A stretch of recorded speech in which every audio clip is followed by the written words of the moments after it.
Vamos a iniciar aquí la primera sesión, llamémosle, de trabajo en el sentido de la conferencia inaugural. Y déjenme hacer mi breve intervención, empezarla dando las gracias a la Conferencia de Rectores por la oportunidad que me brinda de poder hablarles a ustedes, de poderles presentar a un querido, admirado y respetado amigo, el profesor Urban Ben de Winter. Y no me resisto a hacer ese comentario situándolo en el tiempo de cuando lo conocí y dónde lo conocí. Allá por el año 2013 teníamos en mente la presentación del libro, uno de los libros de esta colección que se hacen, que antes se ha mencionado el último, el del Gobierno de las Universidades. El anterior se refería a los rankings universitarios, mitos y realidades. Y lo íbamos a hacer, y lo hicimos, en el Instituto Internacional, porque nos unían con el Instituto Internacional, coloquialmente, popularmente también llamado Miguel Ángel 8, por ser su calle. Nos unían lazos de proximidad a la Institución Libre de Enseñanza a través de la directora ejecutiva del Instituto, Pilar Piñón, y también de que habíamos hecho en ese mismo sitio otras actividades nuestras, algunas presentaciones y algo simbólico como fue la celebración el año 2009 de los 10 años de la Cátedra UNESCO. Aquí en la sala hay bastantes personas que estuvieron ese día allí presentes. Entonces Pilar me dijo, oye, la presentación lo tienes cerrado porque da la casualidad de que estos días va a estar por aquí un ilustre profesor, yo lo había oído de nombre pero no lo conocía, el profesor de Winter, y a lo mejor sería interesante que participase en esta presentación. Sabía que él era un sabio conocedor del tema y le dije que sí, que nos honraba. Y le daba las gracias a Pilar por la sugerencia, que nos honraba y que inmediatamente le pidiese al profesor de Winter, que luego ha sido mi amigo Ben, participar. Y esto era el Instituto Internacional. Y entonces quiero hacer una mención, decía que era el cuándo y el dónde. Al dónde. El Instituto Internacional tiene sus orígenes en 1871, donde al amparo de la ley que ampliaba la libertad de cultos en España, el 69, en la época de los cambios progresistas de aquellos tiempos, William Jelicoe y Alice Gordon Willett vinieron a España y querían ayudar a colaborar la difusión cultural de la cultura americana y conocerse las dos culturas, y también al progreso del país, al avance de la educación. Y enseguida detectaron que una de las dificultades que teníamos o tenían en aquella segunda mitad del 19 era la que tenían las mujeres para acceder a la educación. Entonces tomaron como uno de los objetivos esenciales del instituto el dedicarse a eliminar de forma activa estas barreras. Se pusieron en contacto con los personajes de referencia del momento, en esa visión renovadora de la educación, con don Francisco Giner, con Gumersindo Azcárate y con Cosío, quienes les animaron que ellos, que habían empezado en Santander y luego se fueron a San Sebastián, que viniesen a Madrid. Se traslada en el año 2003 y ahí empieza. Luego hay otras personas, yo quiero ser breve y no voy a entrar en detalles, que me apetece, pero no voy a hacerlo, que impulsan lo que ya a partir del año 11 sí se denomina Instituto Internacional. En Boston ya se llamaba desde 1892, pero en España desde el año 11. Esa colaboración con los sectores renovadores de la educación en España es fértil, incluso tan decidida como cederle los locales a estos innovadores que no disponen de los locales. Por ejemplo, el Instituto Escuela pasa 10 años en los locales, en Miguel Ángel 8, para hacer sus actividades tras su creación. Y luego le sucede la residencia Señoritas. Y después de la guerra, el Colegio Estudio, donde había estudiado Pilar Piñón, también estuvo muchos años ahí. Bien, y este Instituto Internacional tiene muchas relaciones y tuvo muchas relaciones con prestigiosas universidades americanas, a Boston University, la SUNY, la Universidad del Estado de Nueva York, Stanford, MIT, y dentro de ese comité ejecutivo estaba Urban van de Winter. Bien, pues déjenme ya que les comente nuestro ilustre conferenciante. El profesor de Winter es licenciado en Historia por Georgetown, doctor en Lengua Románica por la Universidad de Pensilvania, fue profesor y ocupó cargos de responsabilidad en departamentos de Cornell y posteriormente Assistant Provost por temas de internacionalización en la Boston University. Y aquí llegamos a una palabra clave, que es internacionalización. Él desarrolla tareas muy interesantes y muy fructíferas desde la división de programas internacionales, que él fue el responsable. También dirige la Oficina de Estudiantes y Académicos Internacionales y en el propio estado de Nueva York, la Asamblea Estatal, ocupada de temas de educación internacional, el grupo de trabajo lo preside también Ben. Por lo tanto, es alguien que no solo conoce muy bien las universidades americanas, Georgetown, Cornell, Pensilvania, Boston University, etcétera, sino que además se interesa por el sentido de la internacionalización, por conocer qué pasa en otros sitios y los flujos del conocimiento de un lado a otro. Entonces, creo que el contexto es idóneo para, además de tener un ilustre académico, un experto conocedor de este tema que nos va a hacer la conferencia. En el libro que se ha comentado antes, y que me ha dado mucho gusto que se comente, hay una contribución magnífica de Ben que habla sobre el gobierno de las universidades en los Estados Unidos, en el capítulo 3, el apartado 5. Y ahí plantea una serie de cuestiones. Yo solo quiero, para terminar, traer aquí dos interrogantes que Ben pone en su texto, por si enlaza con lo que él va a decir.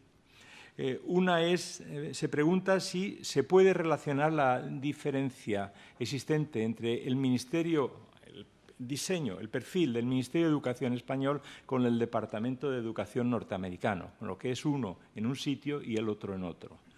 Si se puede comparar o no con las diferencias en las formas de gobierno de las universidades. Esa forma de abordar la educación, si es también las diferencias son en la misma línea de las que se dan en el gobierno de las universidades.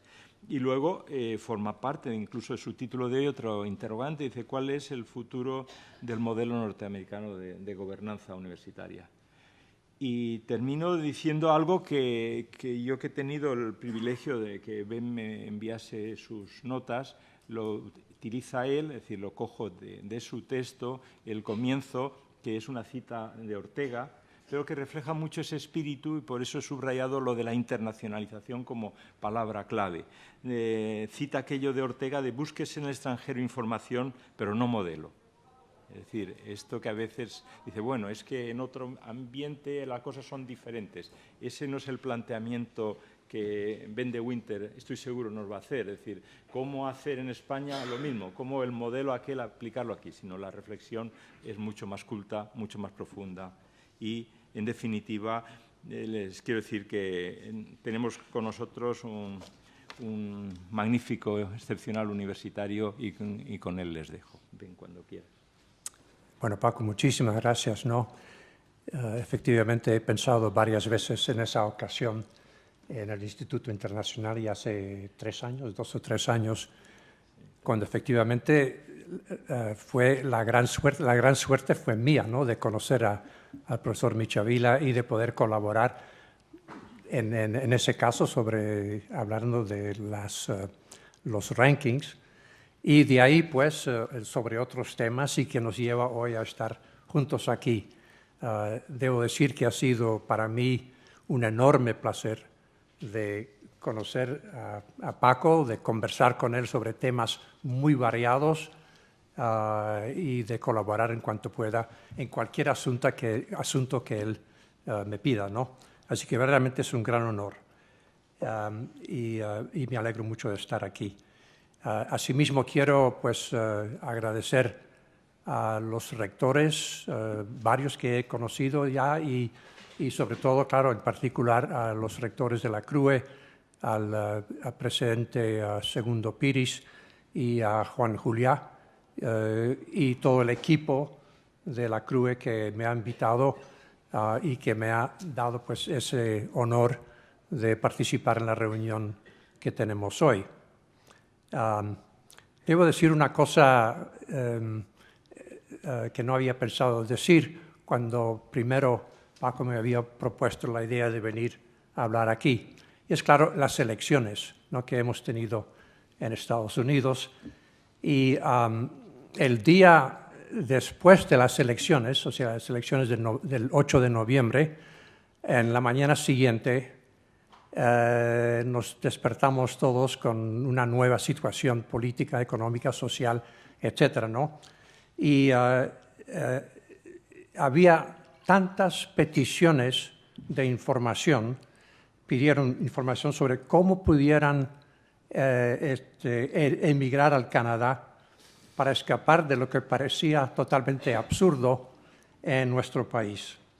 Había tantas pedidas que la maquinaria electrónica en el Canadá se sobrecalentó y finalmente explotó bajo el peso de tanta demanda por salir del país. Y bueno, yo también me puse a pensar y dije, bueno, es que yo no sé si podré aguantar, ¿no?, las nuevas condiciones, cuánto tiempo. Y en mi caso dije, bueno, no voy al Canadá, pero yo quiero mucho a España, tengo amigos aquí, me siento bien.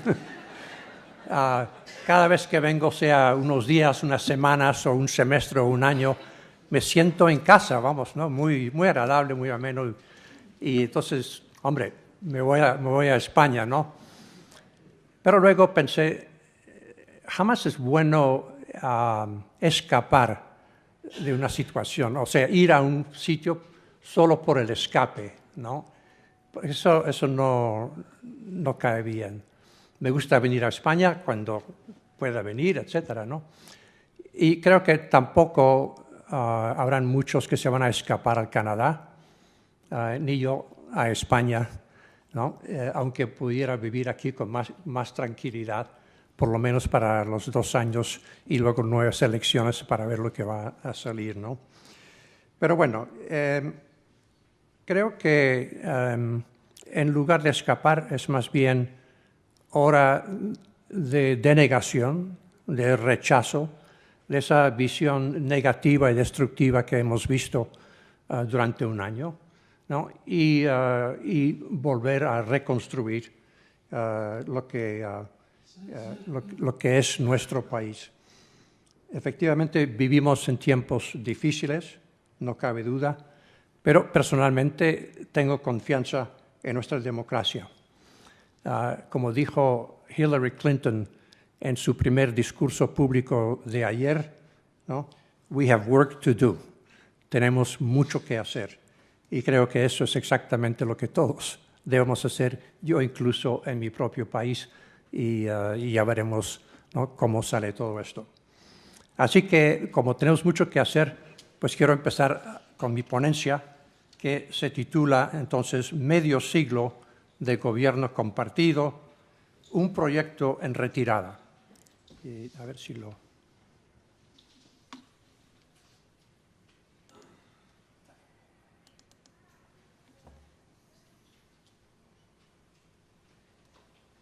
Gracias. Bueno, pues hoy, este año más bien, se cumple el 50 aniversario de un importante documento en la historia de la educación superior en los Estados Unidos que se titula Statement on Governance of Colleges and Universities, o sea, Declaración sobre el Gobierno de Colleges y Universidades, publicado por la American Association of University Professors en 1966, o sea, la AAUP, ¿no?, y apoyada por la American Council of Education y the Association of Governing Boards, ¿no? Y sigue siendo el documento central sobre el asunto de la participación de los profesores en el gobierno de las universidades norteamericanas. Ya en 1920, la AAUP, fundada en 1910, había afirmado el papel de los profesores en las decisiones de política universitaria y la importancia de defender su libertad académica. Medio siglo después, cabe hacerse algunas preguntas sobre esta declaración que ha servido de guía para el modo de gobernar las universidades por 5 décadas. Primero, pues, un poco de historia. ¿Cuándo y cómo surgió este modelo de gobernar? ¿Cuáles son sus principales características? Segundo, ¿sirve este modelo igualmente para las universidades privadas y públicas, como por ejemplo Boston University y la Universidad de Massachusetts? Tercero, ¿cuáles son las tensiones en el gobierno que surgen a partir de este modelo?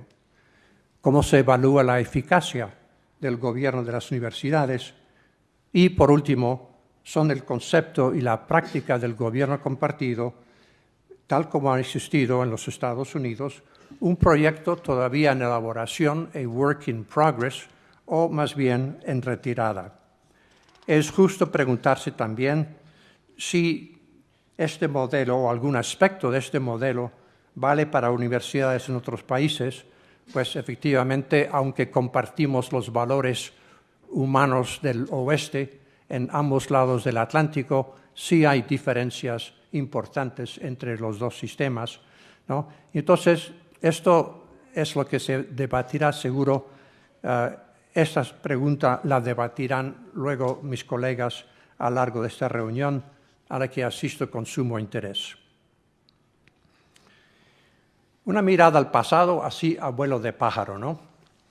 La génesis del gobierno compartido, shared governance, como decimos, ¿no?, tiene una larga historia en los Estados Unidos, que nacieron como un país con una rebelión en contra del poder absoluto y centralizado de la monarquía inglesa. Sus principales líderes estaban profundamente influenciados tanto por la Ilustración francesa como por los intelectuales ingleses de aquella época en cuanto al individualismo y la libertad del individuo. En el siglo XVIII se estableció el principio fundamental de que las leyes del Estado solo tienen legitimidad si son aprobadas por el consentimiento de los gobernados, y se constituyó un gobierno compartido por 3 poderes: el legislativo, o sea, las 2 cámaras; el ejecutivo, el presidente y el vicepresidente; y el judicial, o sea, el Tribunal Supremo, y la separación de poderes y un sistema de frenos y contrapesos para mantener el checks and balances que decimos, ¿no?, para mantener el buen funcionamiento del país.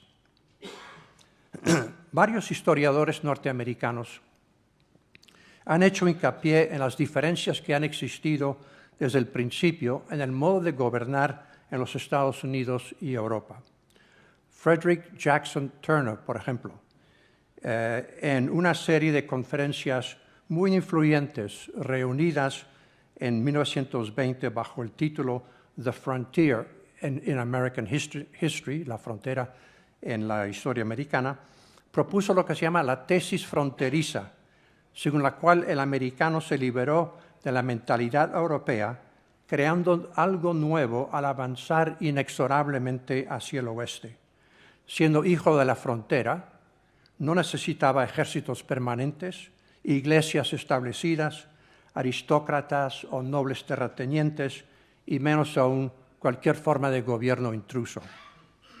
Asimismo, el historiador Carl Becker dio una serie de conferencias en 1944 tituladas Freedom and Responsibility and the American Way of Life, o sea, libertad y responsabilidad y el modo de vivir americano, ¿no?, donde explicó que el ciudadano norteamericano tuvo el lujo de vivir, aprender y trabajar, sobre todo en la ruta hacia el oeste, con un máximo de libertad personal y poca intervención por parte del gobierno. La mejor forma del gobierno, advirtió Carl Becker, es la que menos gobierna. Por último, el historiador David Kennedy, en su magistral estudio del pueblo norteamericano entre 1929 y 1945, señala la casi invisible presencia del Estado federal que, según sus palabras, ha sido como un astro distante, apenas visible e inmovible en el firmamento político, hasta que llegó la crisis económica de 1929 y la presidencia de Franklin Delano Roosevelt. Esto es un pequeño, una foto, ¿no?, de una parte muy pequeña del monumento a FDR, a Roosevelt. Es un monumento impresionante. Si alguna vez tenéis la oportunidad, lo recomiendo, porque se ve a través de ese monumento toda la historia de ese periodo del 29 al 45. Está muy bien hecho. Y George Segal es un escultor bastante famoso y esto es una parte del monumento. Esa visión del americano independiente, individualista, libre de anticuadas costumbres, leyes y gobiernos intrusos, aún atrae a un vociferante segmento de la sociedad americana.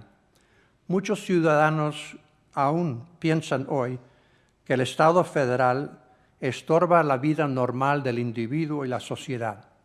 Basta recordar que en estos últimos años ha habido varios intentos de cerrar el Estado, acusado de crear demasiadas regulaciones en el gobierno, la educación, el comercio, la sanidad pública y el medio ambiente, regulaciones que actuarían como barreras a la libertad individual y colectiva.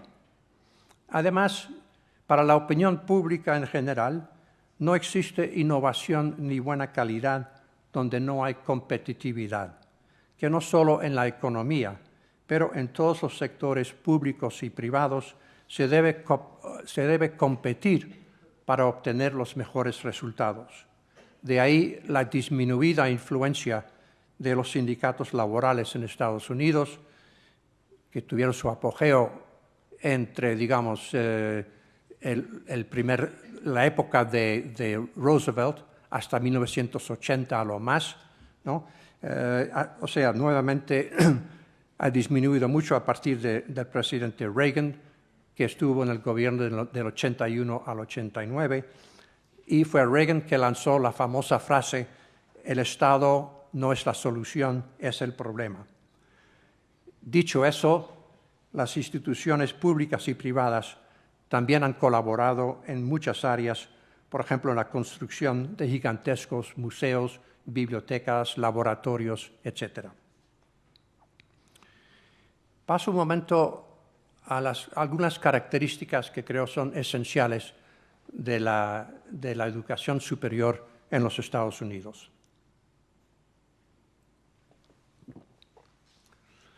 No ha existido en los Estados Unidos un Ministerio de Educación.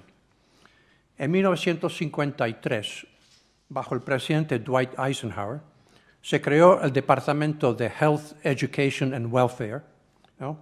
Pero lo que es hoy el Departamento de Educación como entidad independiente solo empezó a funcionar a nivel federal en el año 1980, bajo la administración del presidente Jimmy Carter.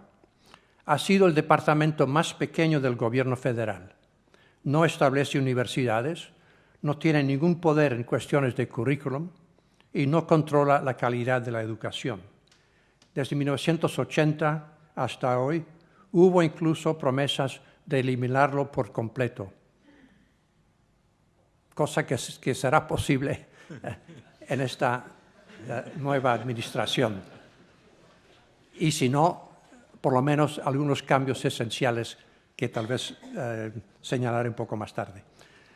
La misión del Departamento de Educación se limita principalmente a garantizar el acceso universal a la educación, sobre todo a nivel de la escuela primaria y secundaria, y controlar la condición jurídica y la situación fiscal de las instituciones de educación superior, de modo particular las que influyen en la vida política y cultural del país, como la participación de las mujeres en el deporte y la protección de los estudiantes contra los abusos de instituciones con fines de lucro. Por ejemplo, el Departamento de Educación es responsable de la aplicación de la ley llamada Title IX, Título 9, bajo la cual no se puede excluir a nadie de los beneficios de la educación a base de su sexo, lo cual explica la enorme expansión en el número de mujeres que desde entonces han participado en los deportes, y explica también, en parte, ¿no?, los magníficos resultados obtenidos en las Olimpiadas de Londres en 2012 y en Río 2016.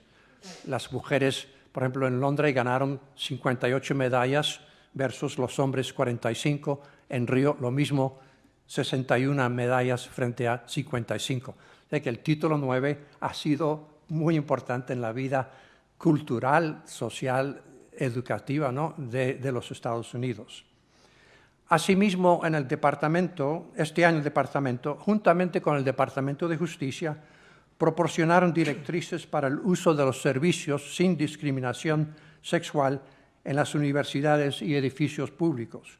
Obligaron a las universidades a resolver problemas de acoso sexual e investigaron y cerraron varias instituciones con fines de lucro, the Schools for Profit, ¿no?, como Corinthian y ITT Technology Institute, por defraudar a los estudiantes de un diploma que no les sirvió para encontrar empleo adecuado y los dejó severamente endeudados. Por eso esto del Title IX, como ves, pues ha tenido mucha influencia y es posible que bajo la nueva administración que este poder pudiera tal vez, no sé, pasar al Departamento de Justicia en vez del Departamento de Educación, pero eso ya veremos.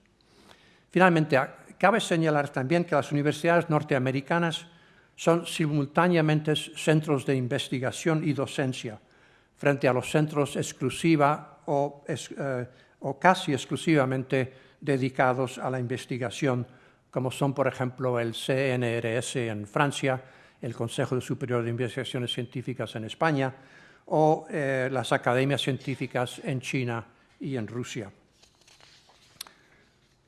Por las razones apuntadas, el sistema de educación superior es muy diverso y descentralizado y se hace realidad en más de 4.500 universidades privadas y públicas.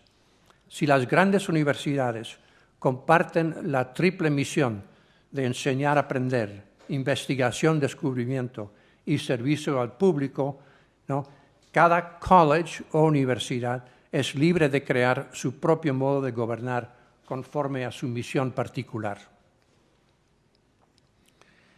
Voy a pasar al concepto de gobierno compartido propio, ¿no? En el año 1800 había 18 colleges y menos de 1.200 estudiantes, apenas el 1% de la población masculina en el país. El modelo del gobierno era de un consejo, a board, que nombraba al rector, denominado presidente, en el cual se concentraba todo el poder académico y administrativo, la típica estructura vertical, ¿no?, de arriba para abajo.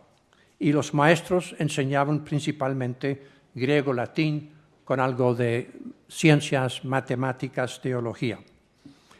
Thomas Jefferson, temiendo que no hay nada peor que un pueblo ignorante para sostener una fuerte democracia, fundó la Universidad de Virginia en 1825, en espera de que eruditos europeos tuvieran en ella un papel importante en el gobierno de su universidad, otorgándoles la libertad y el poder de escoger sus propios jefes de departamento y los libros de texto.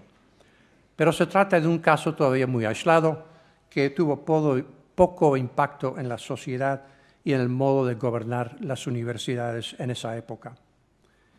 Esta situación irá cambiando a lo largo de los siglos XIX y XX, sobre todo a partir de dos importantes reformas que quisiera destacar, que cambiaron profundamente la misión de la universidad y, creo, el modo de gobernarla.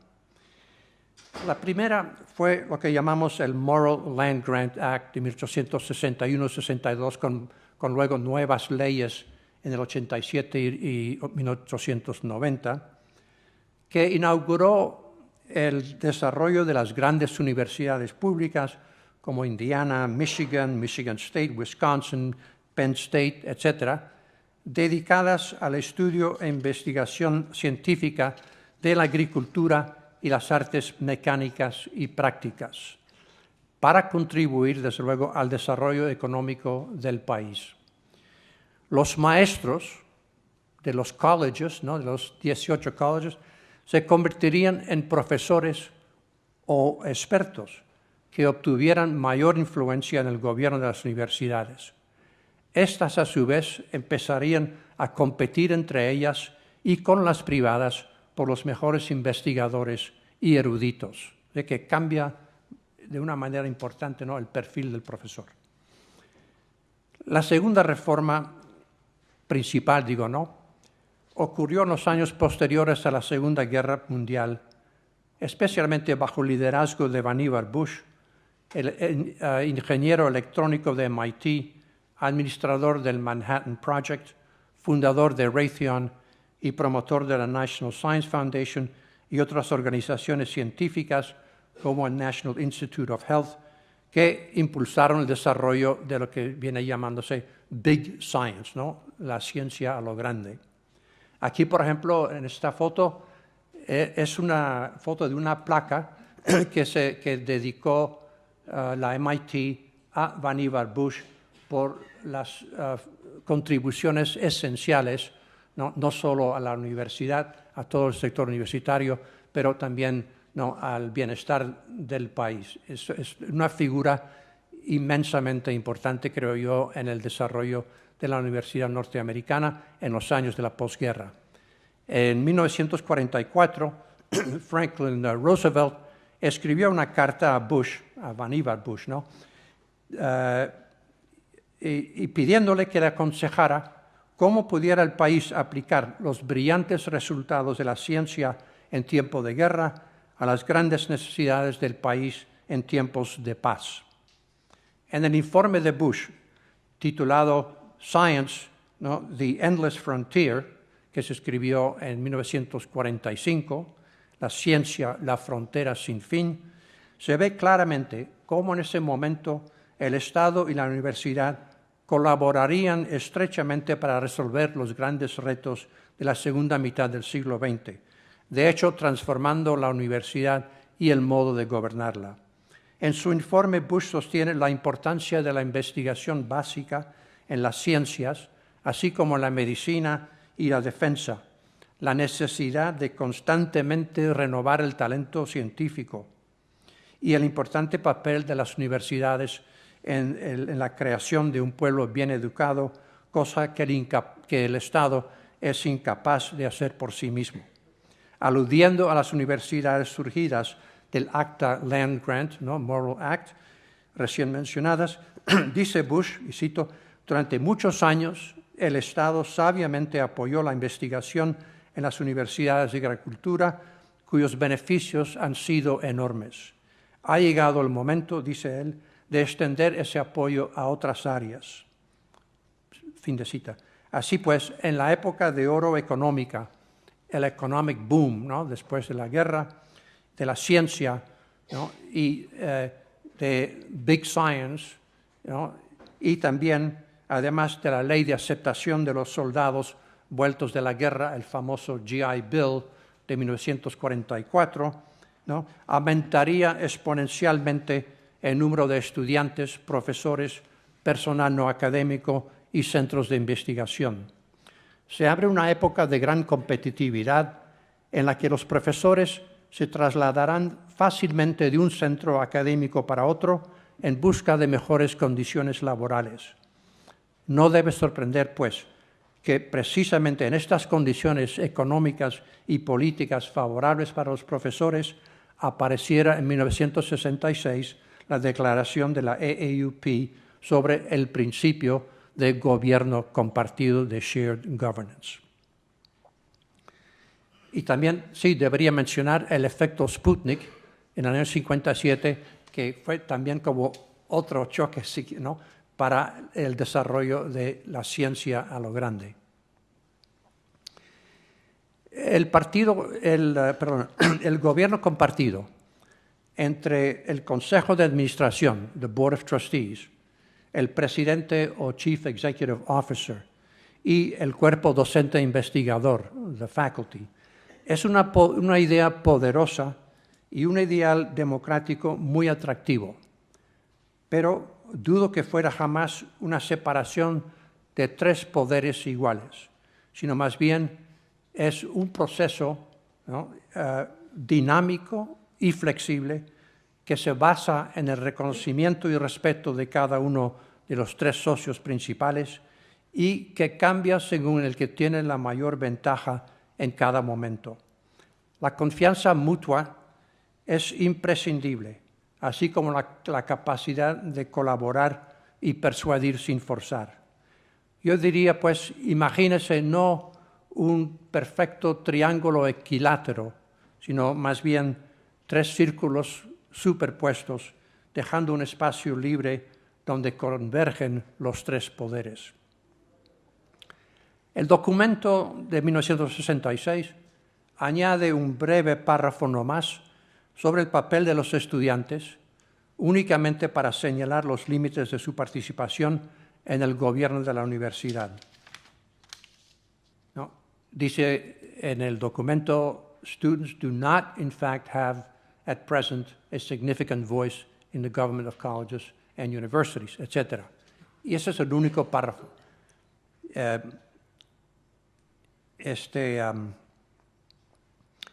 Y efectivamente, como sector aparte, creo que los estudiantes han tenido menos influencia en el gobierno universitario que en Europa, si bien puede ser considerable en casos determinados.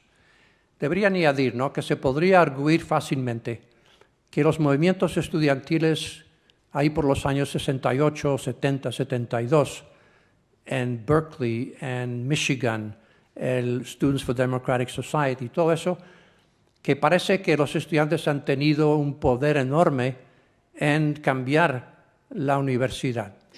Sin embargo, creo que esas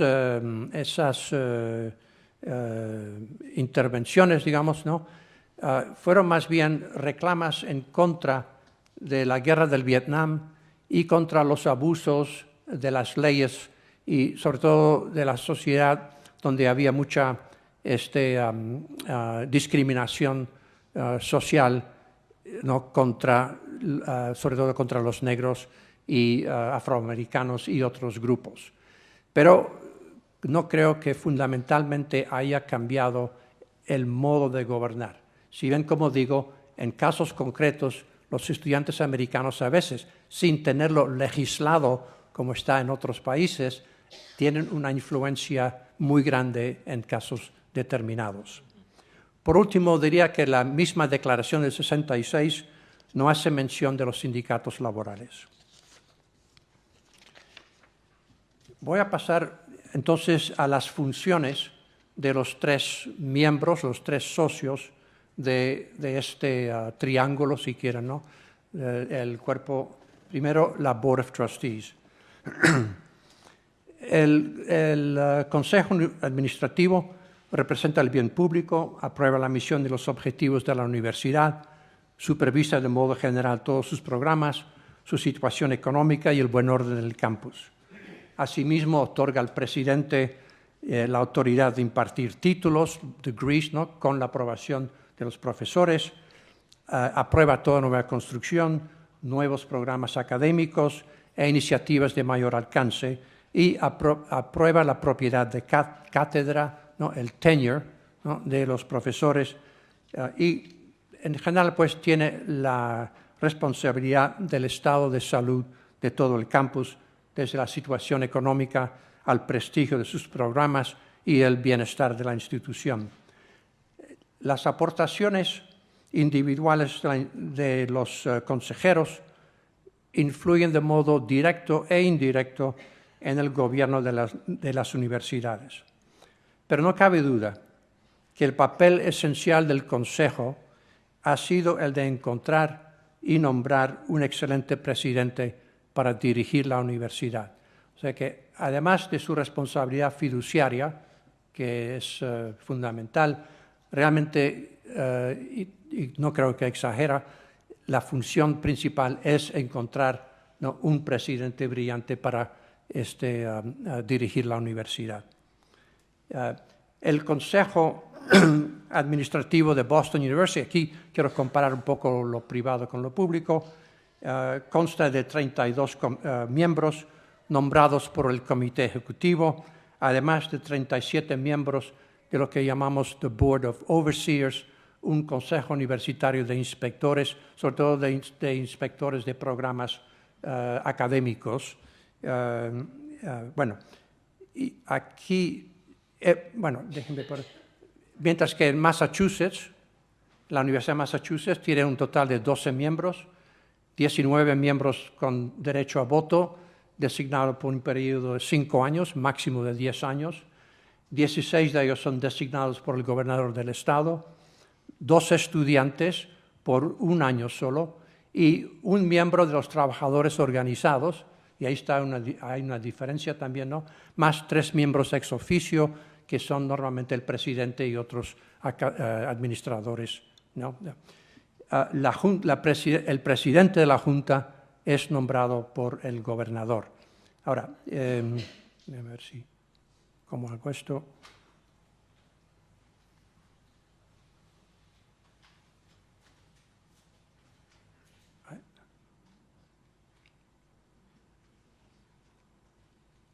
A ver. Se ve que tengo que estudiar en la Politécnica, ¿no?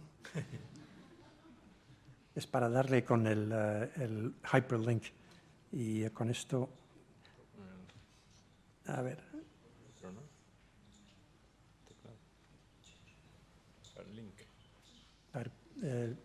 Es para simplemente para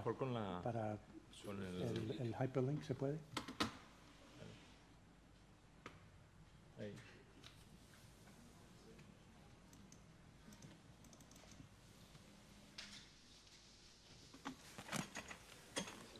Bueno, si no...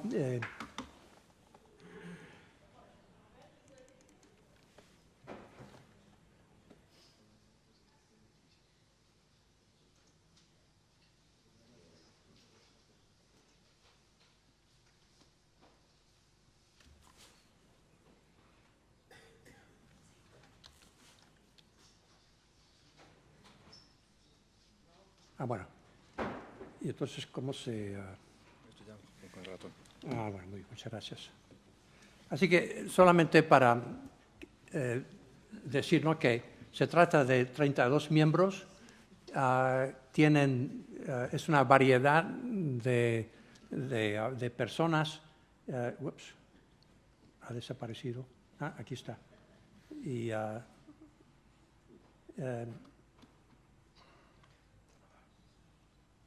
bueno. Entonces, el presidente Robert Brown y los miembros, simplemente para ver quiénes son, o sea que son seres humanos, ¿no? De experiencia muy variada, pero son efectivamente, ¿no?, los que tienen esa responsabilidad fiduciaria y como digo, su papel esencial, creo yo, es el de encontrar un presidente brillante. Luego, para pasar al de Massachusetts, si se puede un momento. ¿A la presentación otra vez? Sí. Muy bien, pasa a este entonces y a esto. Muy bien, y ahora eso es. Muy breve y luego paso otra vez.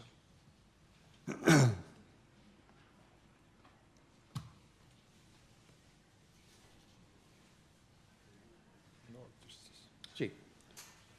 Así que esta es la board, ¿no?, de la Universidad de Massachusetts, y la chair, el jefe de la junta, es graduado de UMass Amherst, vice chair de UMass Dartmouth.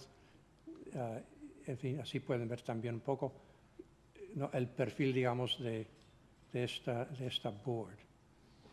Como digo, es nombrada por el gobernador en la mayoría de los casos. Y ahora, para seguir... Muy bien, gracias. Perdón, bueno. la segunda persona, digamos, ¿no?, en este triángulo es el presidente, el CEO. El presidente es absolutamente fundamental para el éxito de la universidad.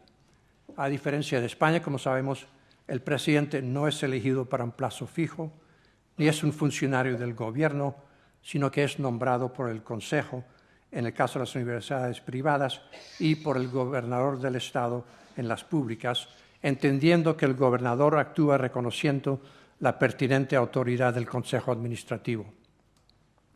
El presidente y su equipo suelen ser miembros del cuerpo docente e investigador, con experiencia académica y administrativa en otras universidades u organizaciones públicas y privadas, ponen en marcha un plan estratégico y ejercen autoridad para efectuar grandes cambios, adaptando la universidad a las circunstancias siempre cambiantes.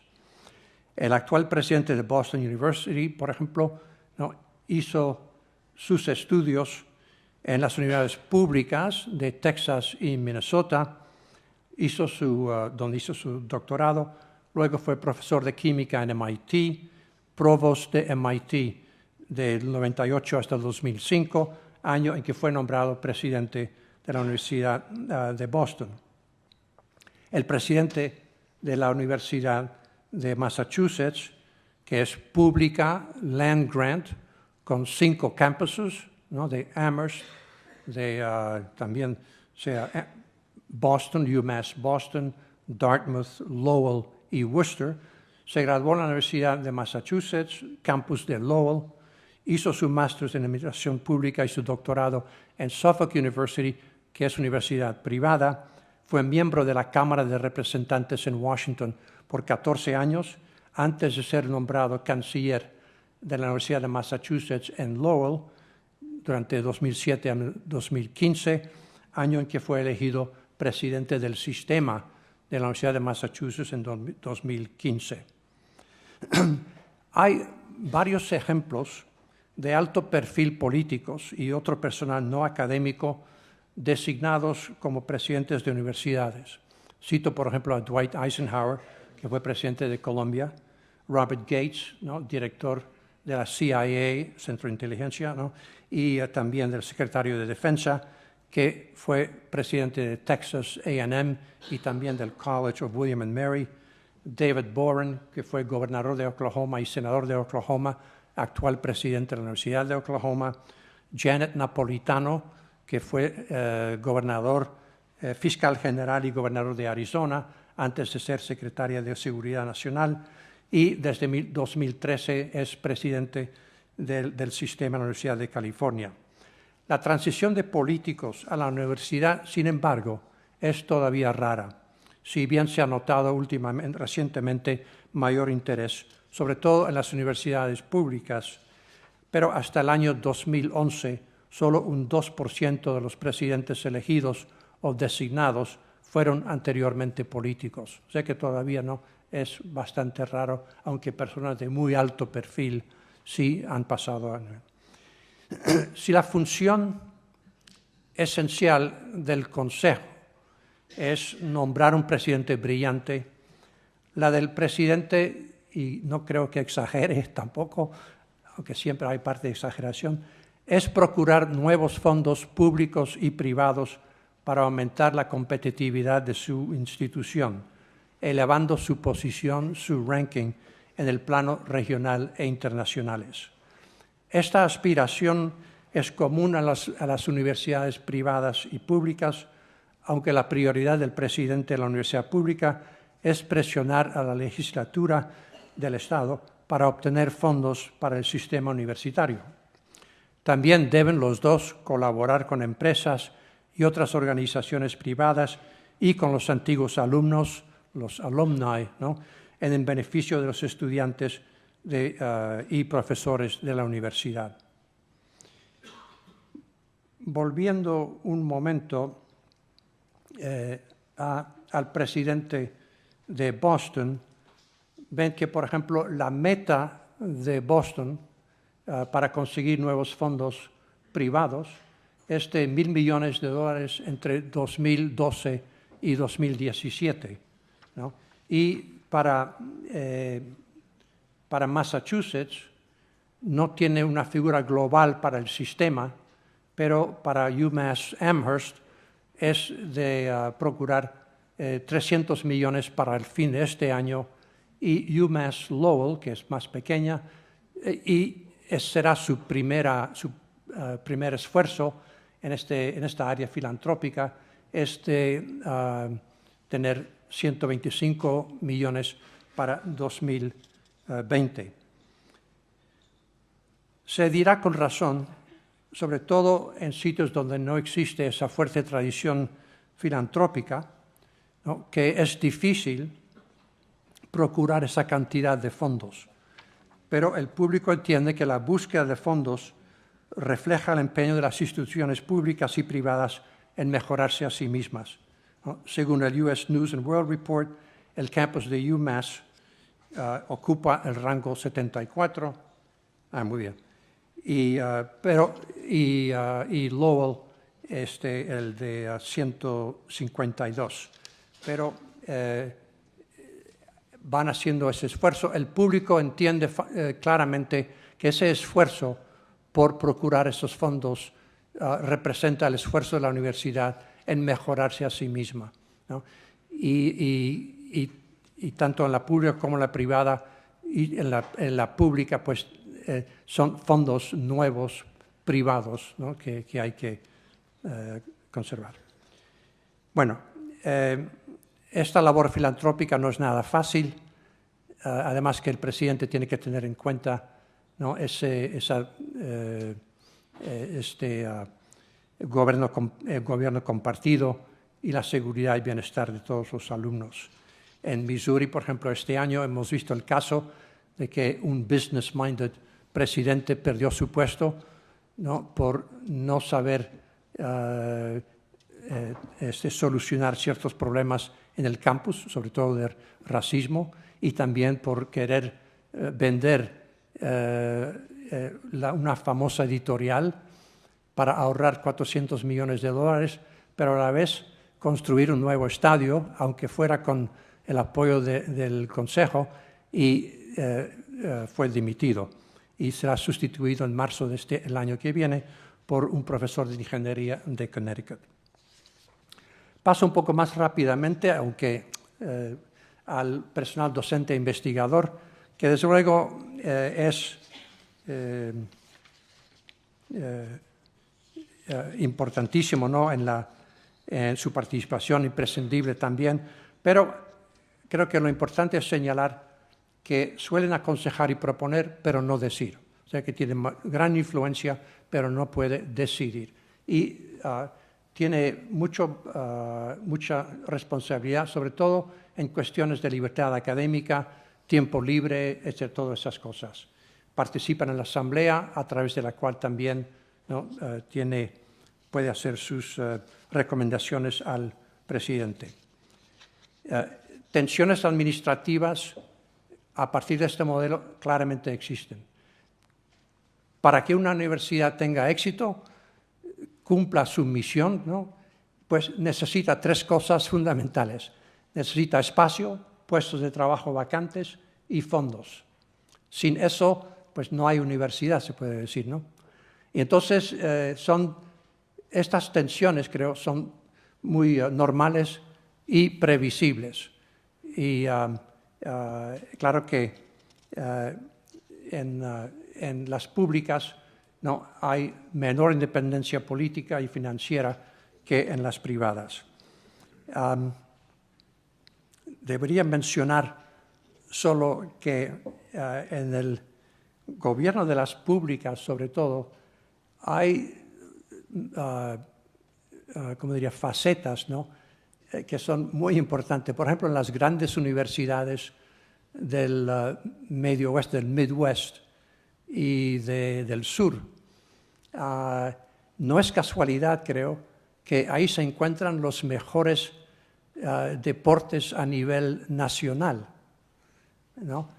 Y eso no implica menor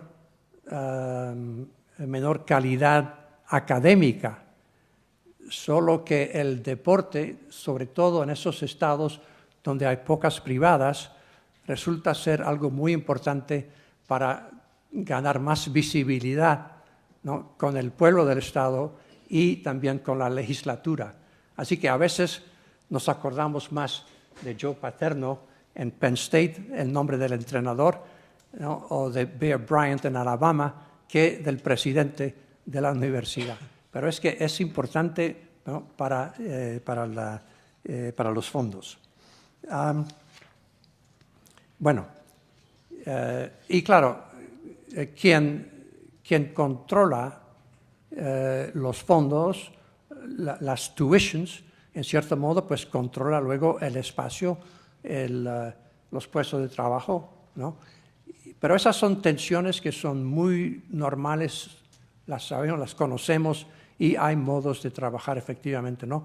Y habrá tensiones entre el consejo, el presidente o el presidente y los decanos, etcétera, ¿no?, los profesores quieren nuevos departamentos y, bueno, no siempre a los fondos, etcétera. Pero es muy previsible. Bueno, a mi parecer, porque veo que el modelo de gobierno compartido, tal como fue declarado en 1966, ha contribuido considerablemente a la autonomía y alta calidad de las universidades, permitiendo, sobre todo con el liderazgo de los profesores, la diversificación, por ejemplo, del canon occidental, con estudios de áreas específicas, estudios afroamericanos, asiáticos, latinoamericanos, estudios de la mujer, la expansión de incluir, por ejemplo, la exigencia de incluir mayor número de mujeres y minorías en el profesorado en campos de ciencias naturales y físicas, derecho, sanidad, administración de empresas, sin perder la calidad de la investigación y la docencia por un lado, e introducir perspectivas originales que matizaron o cambiaron los patrones tradicionales de la investigación por el otro. Lo típico de la universidad ha sido, pues, en los 50 años, una sensación de dinamismo, de continuidad, de estabilidad en el funcionamiento de lo esencial, de la enseñanza, la investigación y servicio al público. Vuelvo al resultado de las elecciones nacionales, pues parecería sugerir el final de una época de oro, ¿no? Y si esto es efectivamente un periodo y un modelo de gobierno en retirada.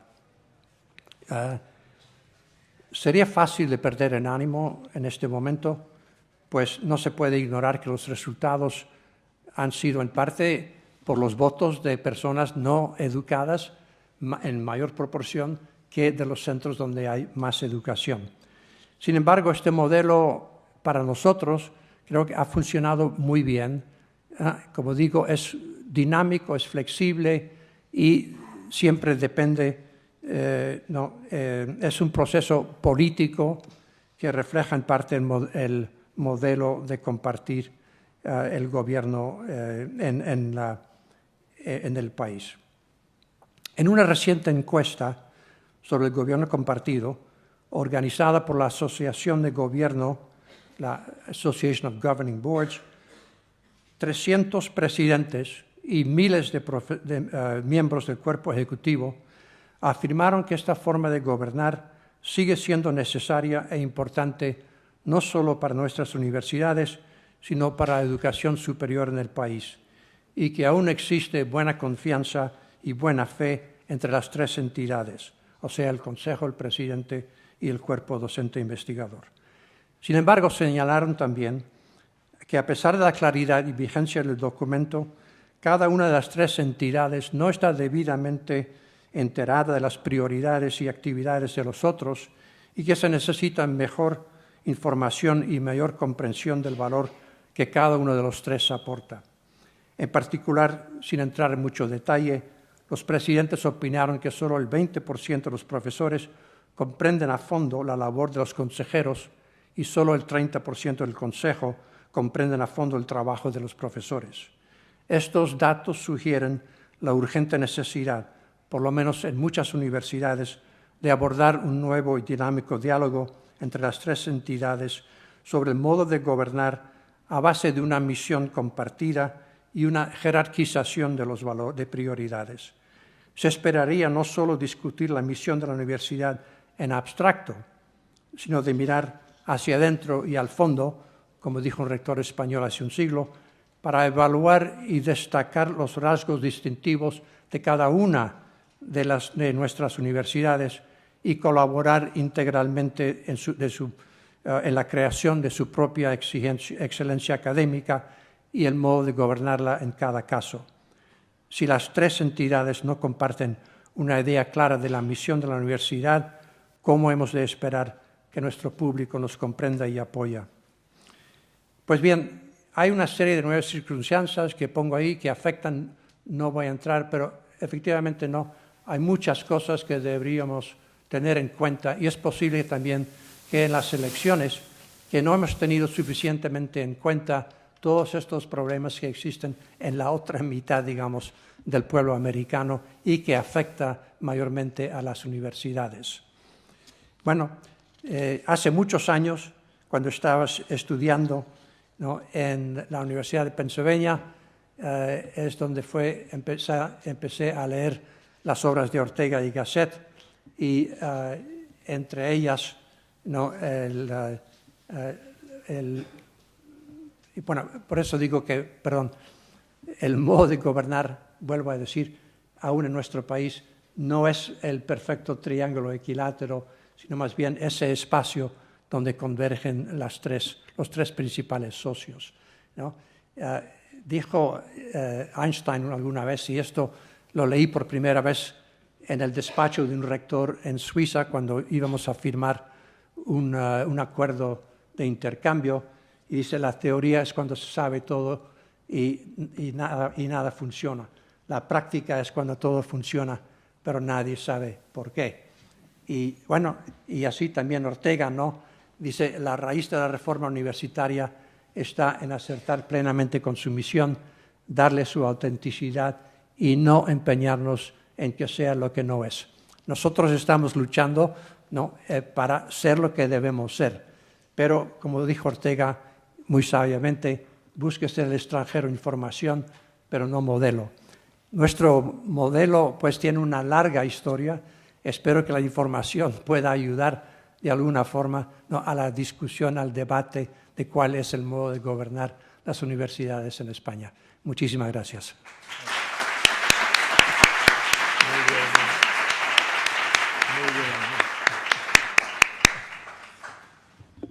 Muy bien.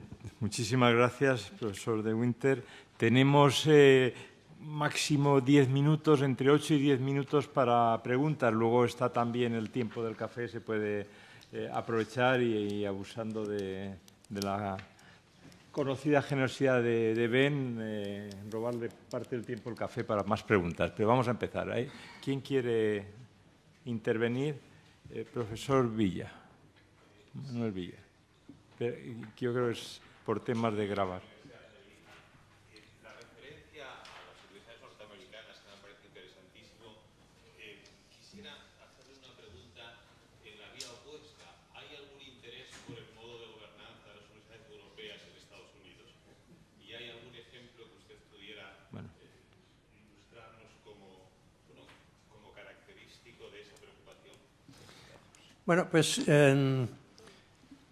si estudiamos el desarrollo de la universidad norteamericana, no cabe duda, por ejemplo, ¿no?, que ha aprendido muchísimo de Europa, concretamente de Escocia, de Inglaterra y de todo el modelo alemán, ¿no? La investigación y todo eso, pues son cosas que hemos heredado, en cierto modo, de Alemania y creo que sobre todo con la internacionalización que se hace a tantos niveles, no solo cuántos estudiantes mandamos y todo eso, que bueno, que es importante desde luego, pero también a niveles más profundos de colaboración con institutos en otras, con instituciones, ¿no?, en el extranjero, sea en Europa, sea en Asia, pues cada vez se hacen más proyectos conjuntamente. Y creo que de esa forma, pues sí, se está aprendiendo bastante y creo que se seguirá. Eso va a evolucionar con el tiempo. Sí, así que... Siguiente, profesor Puyol. Ah, que tienes el micrófono. Es que no funciona, no funciona. No funciona. Pues viva voz, Rafa. En el Board of Trustees figuran académicos y personas que no lo son y que son de fuera de la universidad. ¿Hay alguna proporción para unos y para otros o no hay ninguna proporción?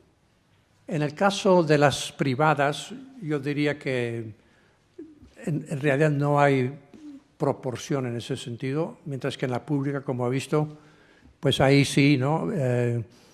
Tantas son elegidas que tienen derecho a voto, 2 estudiantes por un año, un representante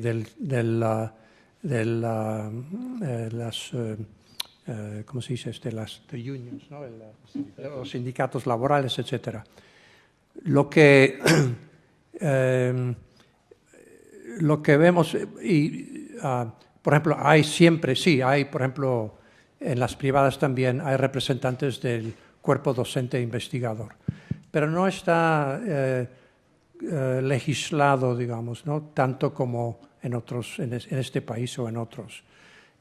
Y claro, depende también creo, porque en gran parte los consejos son como auto creando, ¿no? Se siguen, son los mismos miembros del board que nombran nuevos consejeros, ¿no? Así que, pero sí, se intenta, o sea que hay muchos que son hombres o mujeres de empresas que tienen esa experiencia, o legal, o etc. Pero también, por ejemplo, en la de Boston está el antiguo provost de muchos años de Columbia, que es un experto en la universidad norteamericana y que aporta un valor muy importante, Jonathan Cole, que ha escrito mucho sobre la universidad, por ejemplo, o artistas, o sea que se busca variedad en los consejos. Sí. Lo que debería mencionar también es que en la cuestión de cómo se evalúa la efectividad, digamos, ¿no? Del gobierno, pues hay modos internos y externos de hacerlo. O sea que la board también tiene sus comités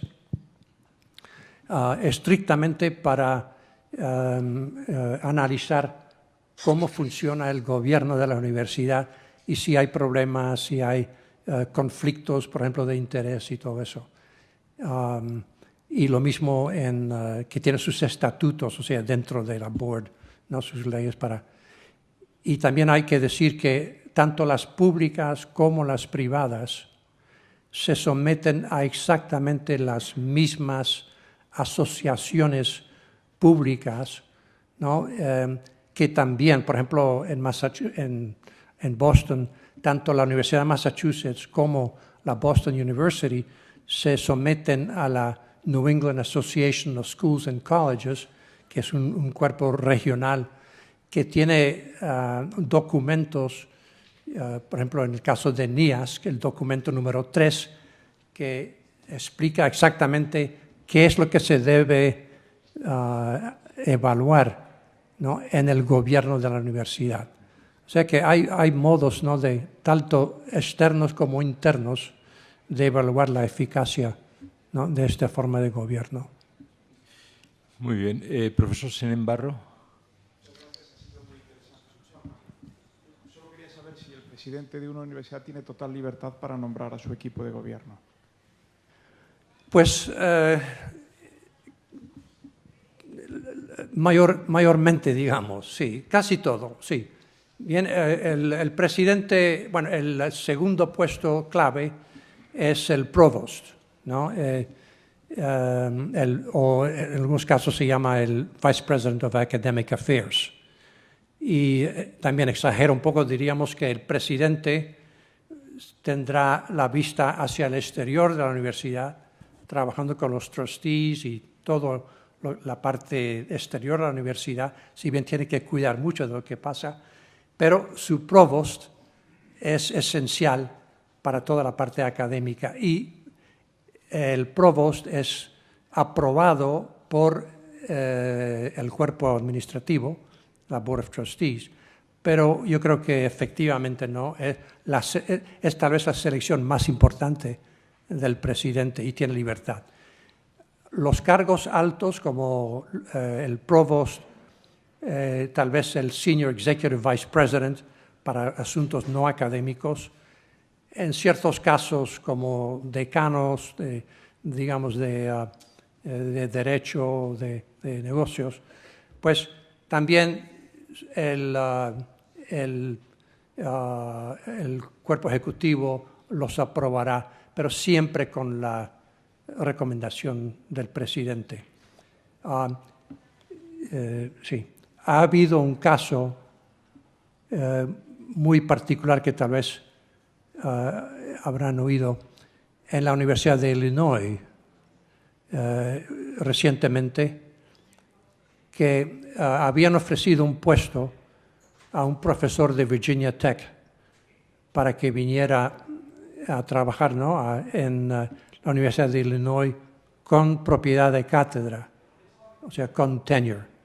Y como eso es garantizado, aprobado por fin, digamos, por la Board of Trustees, hasta que el profesor llegue a la universidad y su nombramiento esté afirmado o aprobado por la Board of Trustees, técnicamente no es todavía profesor de esa universidad. Pero la larga experiencia en todo el país es que ese último paso es algo que es automático. Es el presidente y los decanos y el provost que deciden eso.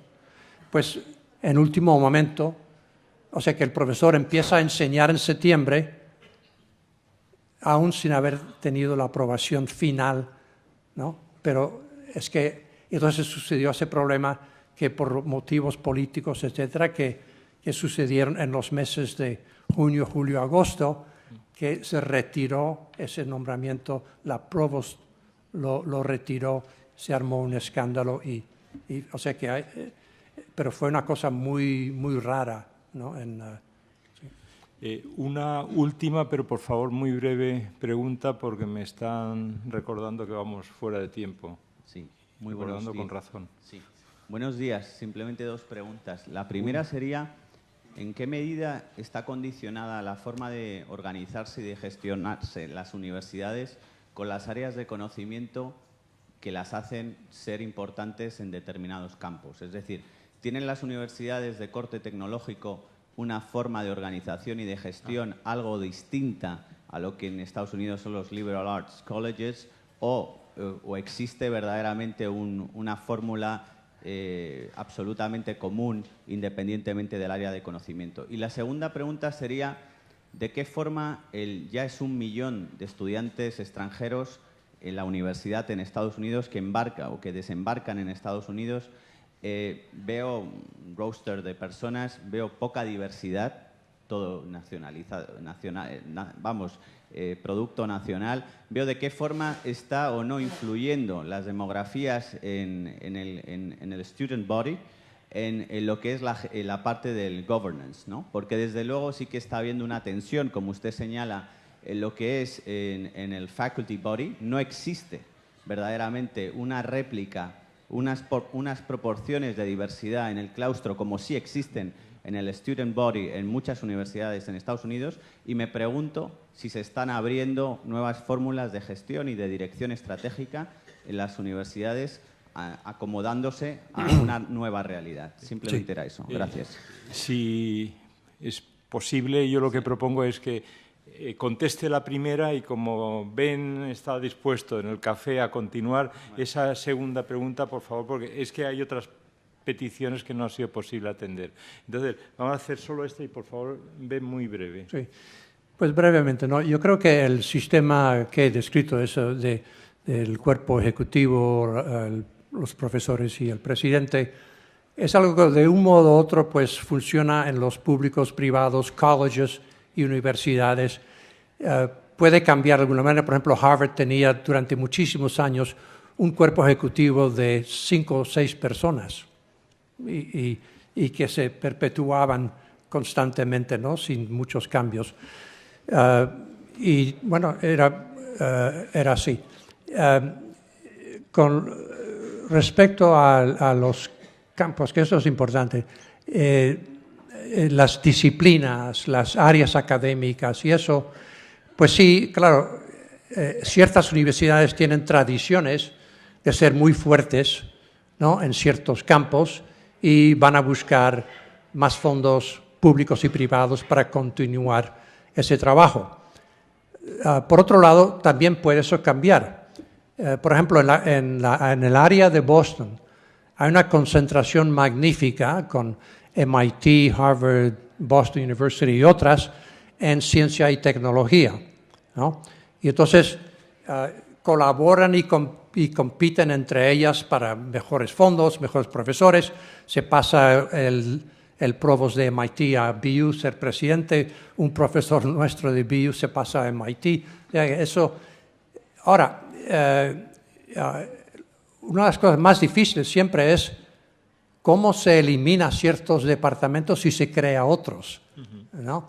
Y siempre es fácil añadir y todo el mundo quiere nuevos departamentos sin, por otro lado, eliminar algunos. Últimamente, en la Universidad de Massachusetts, por ejemplo, que tiene 5 campuses, que en Amherst, ¿no? He mencionado que es un gran campus y además destaca muy bien en los rankings nacionales. Pues el presidente, como dije, es una persona clave en el gobierno de la universidad. Sumaswamy se llama, pues tiene un gran interés en fortalecer, ¿no? Lo que es la parte científica, tecnológica, biomédica, ¿no? Que ya existía en parte en los laboratorios de UMass, pero ahora lo van a expandir enormemente. Y otra vez yo creo que el liderazgo, ¿no? del presidente es fundamental en todo eso. Si no fuera este señor Sumaswamy, por ejemplo, no creo que hubiera ese liderazgo en esta. He respondido, vamos, sí. Sí. Bueno, el protocolo ahora pone aquí que debiera yo de hacer una intervención con conclusiones. Voy a obviarlo para no salirnos del tiempo. Sí que quiero decir un comentario, una frase. Bueno, 2. La primera, agradecerle a Ben de Winter su esfuerzo mismo en el tiempo de retraso con que hemos empezado. Él ha adaptado su intervención para no exceder este tiempo y pido disculpas a aquellos que han querido intervenir y que no era posible ahora. Si le parece bien al director del seminario, pues podíamos, la mesa redonda empieza a 12:30, que es ahora, pues recortar el café un poco, un cuarto de hora para empezar a -15. Y ese era el primer comentario. El segundo, el decir que hace unos años una encuesta promovida por la Comisión Europea sobre el gobierno de las universidades preguntaban a personas relevantes en el mundo académico, dirigentes o científicos, qué opinaban de cómo se gobernaba su universidad. Uno de los más distinguidos en su campo científico contestó, ni lo sé ni me importa. Y entonces, claro, la explicación que se podía dar de esto era que porque en ese caso era así, estaba en una buena universidad que le garantizaba poderse dedicar a su campo científico. Cuando las universidades como las nuestras necesitan avanzar, se ha avanzado mucho en España, Ben, creo que debemos de levantar la voz de orgullo de que se ha hecho buen trabajo, pero aún hay mucho campo por recorrer. Es importante, por lo tanto, saber cómo y conocer de las buenas prácticas, esto es algo muy institucionista.